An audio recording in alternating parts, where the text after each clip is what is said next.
देशात शेतीसाठी खतांचा वापर गेल्या मागील 40 वर्षात 5 पट वाढल्याची आकडेवारी समोर आली आहे। यामुळे रासायनिक खतांवर पिकवलेल्या धान्याचे लोकांच्या आरोग्यावर आता विपरीत परिणाम होऊ लागलेत। दुसरीकडे खतांच्या बेसुमार वापराने जमिनीचा पोत सुद्धा बिघडलाय। पाहूयात या संदर्भातला हा सविस्तर रिपोर्ट। रासायनिक खतांच्या वापराने शेती नासली।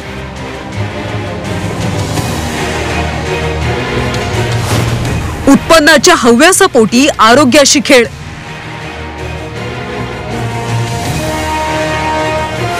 खतांचा भडीमार, कॅन्सरला निमंत्रण। शेती आणि रासायनिक खत हे जणू समीकरणच झालंय।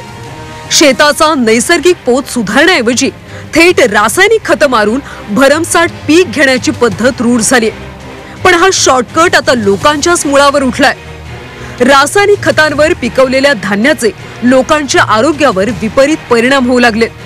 दुसरीकडे खतांच्या बेसुमार वापराने जमिनीचा पोत बिघडलाय। भारतात गेल्या 40 वर्षात खतांचा वापर 5 पटीने वाढलाय।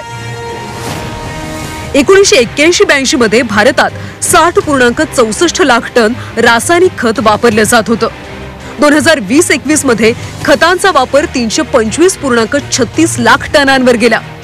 2022-23 मध्ये हाच वापर 306.42 लाख टन एवढा झाला। सुरुवातीच्या काळात खतांच्या वापराने शेतमाल उत्पन्नात वाढ झाली, पण नंतरच्या काळात शेतीचं उत्पन्नही वाढणं कमी झालंय। दुसरीकडे जमिनीची प्रचंड हानी झाल्याचं तज्ञ सांगतायत।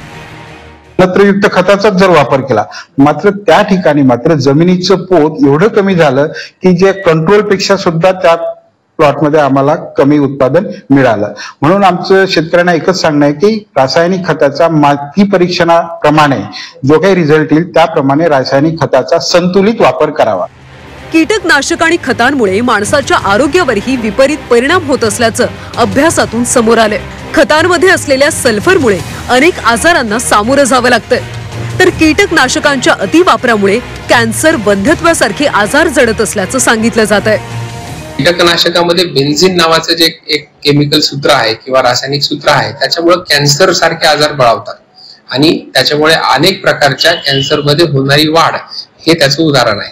याच बरोबरीनं जे वंध्यत्व वाढलेलं आपल्याला दिसतं त्याचाही कुठेतरी परिणाम ह्या रासायनिक खतांमुळे आणि वाढत्या ह्या कीटकनाशकामुळे आपल्याला होताना दिसत आहे। सरकारी पातळीवर आता सेंद्रिय शेतीला प्रोत्साहन दिलं जाऊ लागलं। सेंद्रिय शेतीमुळे सुरुवातीला अपेक्षित उत्पादन मिळत नसलं तरी जे पिकतं ते विषमुक्त असतं। त्यामुळे रासायनिक खत मुक्त शेतीच्या मोहिमेला लोक चळवळीचं स्वरूप देण्याची मागणी होऊ लागली आहे। गजानन देशमुख, झी 24 तास, परभणी।